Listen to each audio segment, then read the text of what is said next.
Bismillahirrahmanirrahim.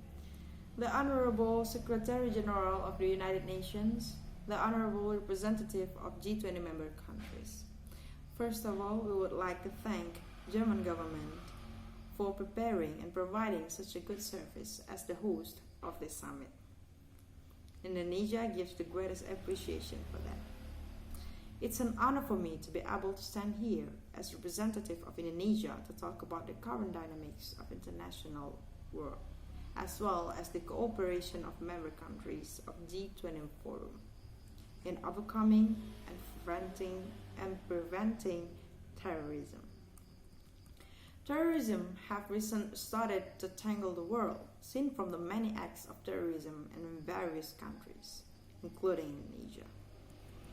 In recent times, we have been busy with many acts of terrorism that have occurred in various countries.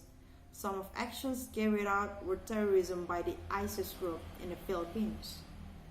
But with rigorous military operation and security measures carried out by Indonesia, we were successfully in covering a series of acts of terrorism and radicalism in Indonesia. History has taught us that terrorism is not something that can be overcome only by military action or military power, but by using a balanced approach between soft and hard power. Indonesia believes that this can be the best solution and the most powerful solution for eradicating acts of terrorism.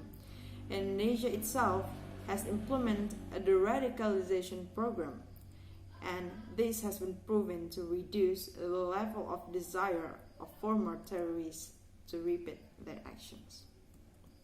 We urge that the first thing that the state needs to pay attention to in eradication of terrorism is monitoring the flow of the funds against radical terrorist group network.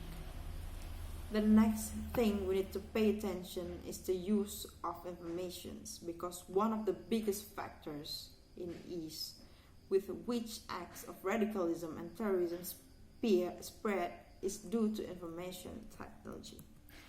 So far, information technology is one of the strengths of radicals. The hacking skills and the lack of response from world government make it easier to carry out their actions. Therefore, Indonesia invites G20 countries to form a community or agency that will monitor and control terrorism via the internet. Then, its reform, Indonesia encouraged G20 countries to develop intelligence and exchange cooperation, handling foreign terrorist fighters or FTF, and also capacity building. With the cooperation to strengthen security, I believe that together we can face all forms of radicalism or even terrorism. Thus, Indonesia invites the G20 member countries to implement 3 important points that have been mentioned earlier.